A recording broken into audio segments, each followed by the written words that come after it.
and 57 mason jars filled with distillate worth around. My dumb would think that's honey and be like, ooh, honey. Like I'm Winnie the Pooh. My fat ass could not be a cop. The untold story of the largest counterfeit vape operation. So vaping is already terrible, but you're getting counterfeit vapes.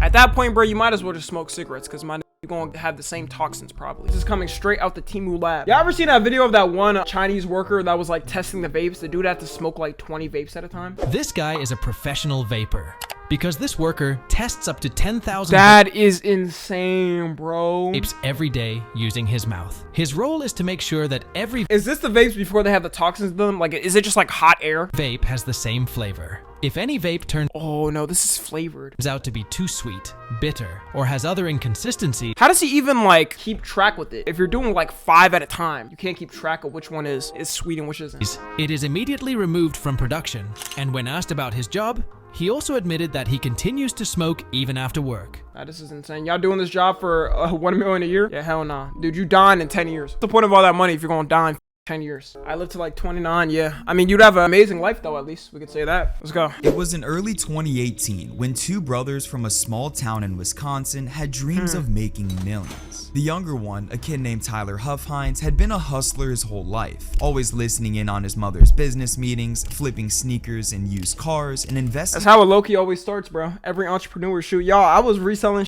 in COVID. Y'all want to become an entrepreneur, multi-millionaire guru like me? It starts with reselling. That's how you know what I'm saying? You're gonna make it and shit. Now, real talk though, that is how every like rich person starts. They start with like reselling. In the stock market the day he turned 18. But his whole life changed when his older brother Jacob introduced him to the world of THC cards. What the f? Cocoa Puffs? Tricks? Nah, if you smoking this, you cuckoo for cancer. Why would you even touch a thing like this, a specimen like this? Look at the eyes, yeah, look at that shit. I don't even know what this monstrosity is. This must be what they're smoking in the Bikini Bottom. Is this water? Cards. Now, Tyler was never the type of guy to get high, but when he realized how lucrative a business counterfeit cards were, he couldn't resist taking advantage. Tyler's entrepreneurial spirit, paired with Jacob's extensive knowledge of the THC card market, led him and his brother to create the largest illegal counterfeit vape operation in the US, selling an All estimated from Wisconsin. 2.9 million At least you got something cards, going on there. making millions of dollars. Actually, I f Wisconsin. Y'all make cheese. In just a year and a half. However, Or is thanks that to some Idaho? strict Nah, parents Idaho's and their potatoes. kid, the Huffhines brothers' operation came crashing down just as fast as they grew it. Two brothers face charges in a large-scale counterfeit vaping operation. Authorities say their mother was in on it. They seized THC Mother in the drug counter. It's not drug, but vape counterfeit business is insane. Dude, anybody who gets like their parents involved in like some drug business is so fucked. Cause like, what was the point of doing that? Imagine if your mom snitched on you. I wouldn't blame her, bro. If I put her in the business, I'm like, yo, we can make money. I need your help. I wouldn't blame her. I hope she wouldn't. I wouldn't want her to go to prison for what I started. Hey guys, Tom NFG here. Did you know only half of you guys are subscribed and even less of you guys have noties on? I hate to be a burden, but you know, I really appreciate it if you hit that sub button and the little bell next to it, you know? It doesn't take long. I know you can get mixed up in the algorithm and everything. But yeah, also tune into the streams, you know? We have a lot of fun over there, I'm telling you. We have a lot of parties going on over there. Yeah, that's it, bye. Damn.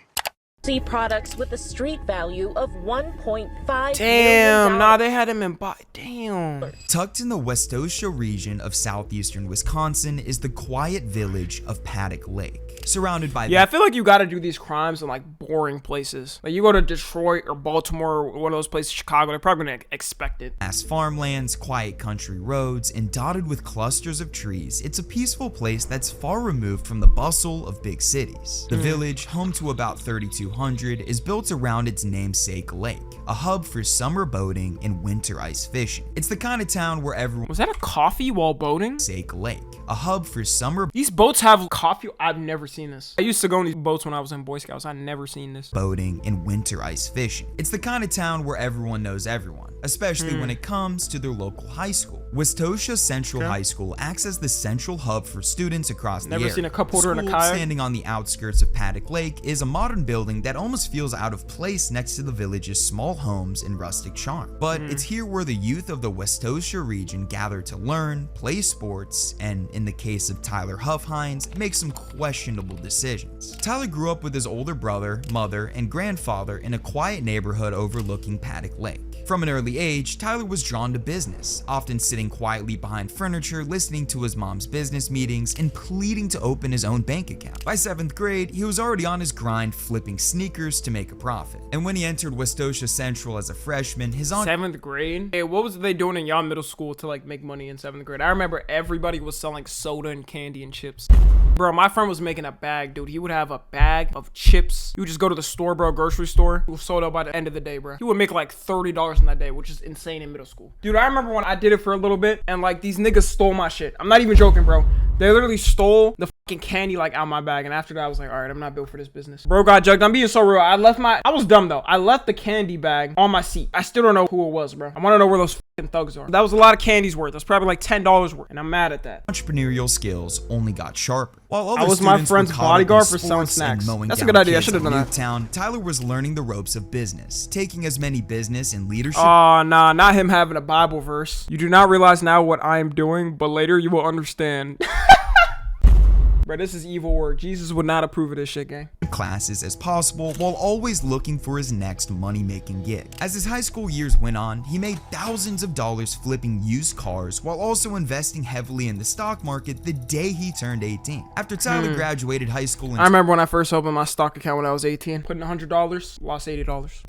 I did get my $20 back, and then I spent that on some food. 2018, he attended To be fair, when did I turn 18? 2021. It was COVID, and, you know, the economy was garbage and shit. Not much different from now. Carthage College and worked alongside his brother at his mother's real estate office. Now, he was still on his grind of becoming a young millionaire, but he was becoming restless. He wasn't content with being stuck working a typical job. He wanted more. He wanted something lucrative, something thrilling, something that would fit the CEO type of lifestyle he always yearned for. But thankfully for him, his older brother Jacob had just the right thing for him. Jacob Huffhines lived a vastly different life than his ambitious sibling. Born 3 years apart, Jacob spent a majority of his teenage years getting into some pretty serious shit. By the age of 17, he faced charges for marijuana possession and underage drinking. By 22, he was a convicted felon and earned 22 convicted felon? Holy shit. I always wonder how people speed run their life and end up being like arrested and shit when they're super young. It's just so sad. Like, what are you doing with yourself, bro? himself some jail time on charges of dealing cocaine and running a drug house. But despite these obvious signs that he should step away from the world he veered himself into, Jacob always found a way back into the drug trade. He never learned from his mistakes and instead dove headfirst into learning all about the world of dealing. And his eagerness to continue selling drugs aligned perfectly with the rise of THC carts. Mind you, this was early 2018, a time when these products were starting to catch fire and become super popular. Legal gray areas. Bro, I remember the Fortnite one. Y'all ever seen the Fortnite one? Fortnite slurp vape? Who's buying this, yo? We getting geeked off this, y'all. Oh, yeah, give me that one, bro. Yeah, there we go. We got that Dead Knight OG. Look up Cart Night. Yeah, nah, this is it. Definitely gotta give me some of those. And a growing demand for discreet, high-potency cannabis products were creating a gold mine for those willing to take the risk of dishing them out. And Jacob, who was already Y'all always say this, bro. If you smoke, you will always be behind your friends that are sober. You can get addicted to vapes. At least vapes, like, it's not as, like, hindering as being high. But vaping, obviously, yeah. deep Unless you're Snoop Dogg or Wiz Khalifa or some shit or up there. Nah, I'm not addicted to the pen. The fact that you had to say that makes me think you're addicted to the pen.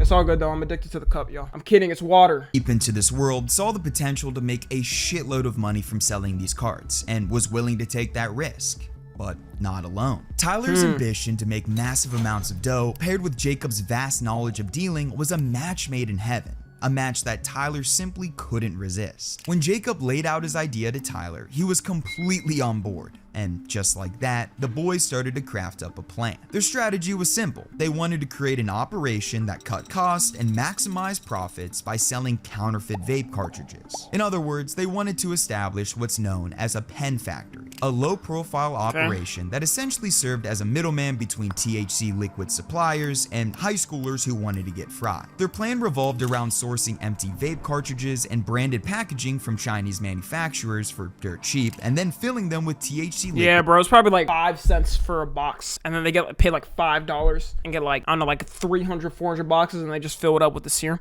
I didn't know people do this. People like with their vapes, like they get the juice, like they buy it online and refill their shit. That's crazy to me, bro. bro, because what if it ends up being like poison or just bad for you? At least when you get like a verified one, it's a verified serum. But if you get a cheap one, dude, you're probably cooked. With that the boys obtained from California. If you're at this point, like, you gotta refill your vape with juice and shit, bro. You gotta spend cheap, like, dirt cheap money. You're addicted. There's no other way, bro. Basically, they wanted to pass off their carts as legit for as cheap as possible. Is that scummy?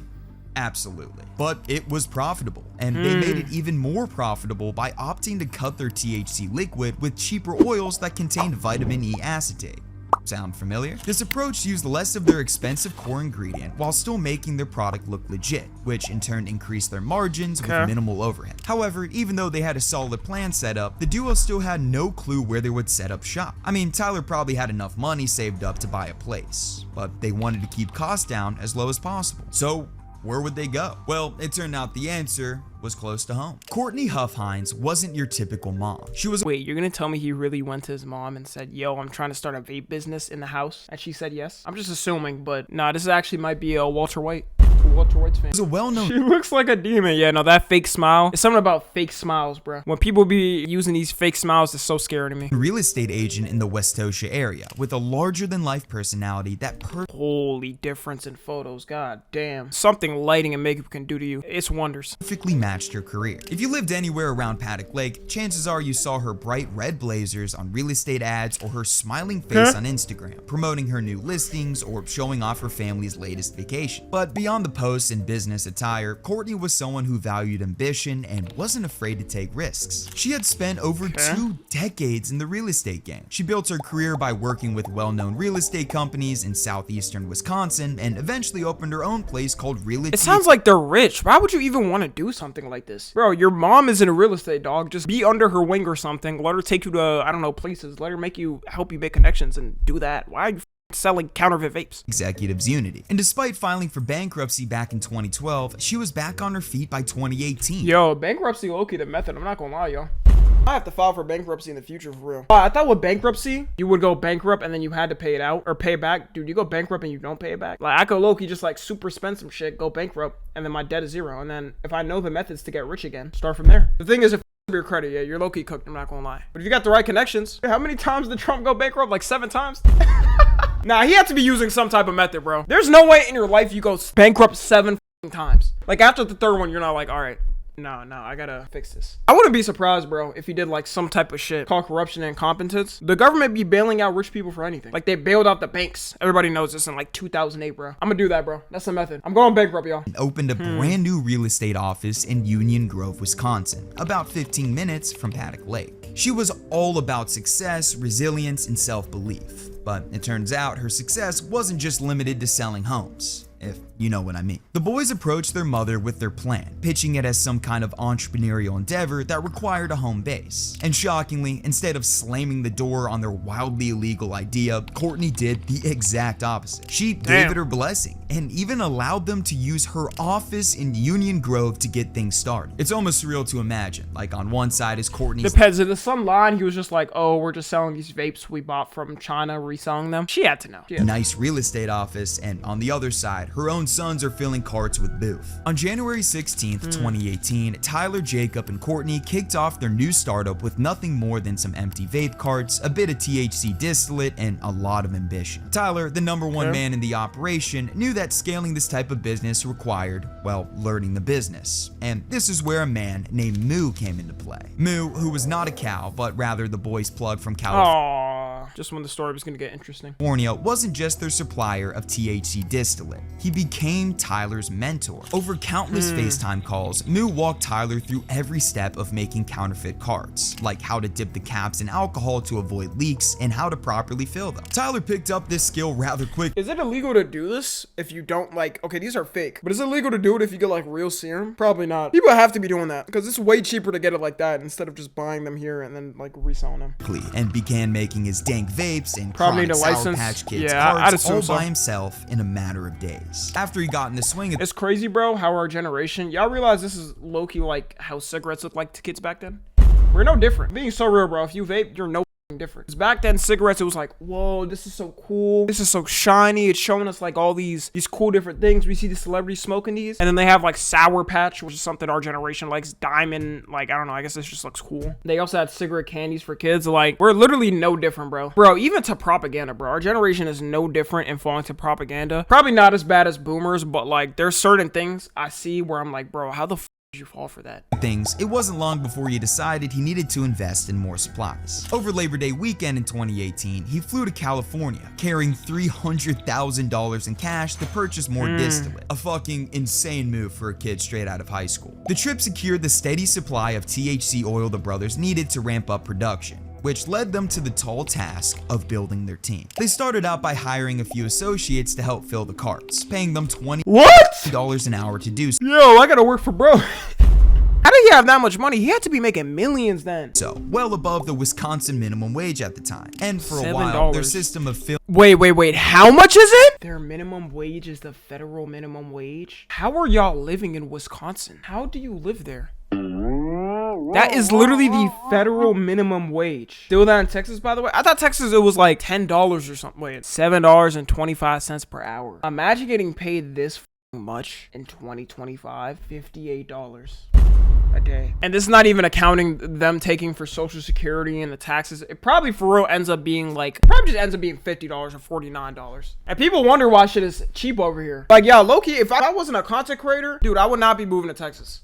There's a decent amount of like job offerings out here. Like, I low-key just check the job offerings just to see like what's around here. And usually I'll see like, it'll have like 13 an hour or 14. I haven't seen $7. That is crazy. But most likely if I was to look for, find a place where I could actually get like a stable job and shit, I'd probably go to like a more stable state. I don't know if I'd be here, bro, unless if I had like a promising offer already set. minimum wage at the time. And for a while, their system of filling and selling carts out of Courtney's office was running smoothly, until one of their associates got stopped by the cops. Now, although this little situation didn't blow up their operation just yet, it was enough to make Tyler and Jacob hit pause and think about a new location to start filling their carts. Something way more conspicuous. They set their sights on a condo in Bristol Bay, a peaceful neighborhood in the village of Bristol. Tyler, already having trust from sketchy randos in the state, turned to California to find a guy and pay them to steal a man's identity, which he then used to rent out the condo. Once again, a fucking insane move. What was the point of stealing the identity? I feel like he would have been more trusted if he used his identity. If he used his identity, they would have probably just thought, oh, it's just some dude renting a house or whatever. I guarantee they found out about this because he used a fake identity. For a kid who couldn't legally drink.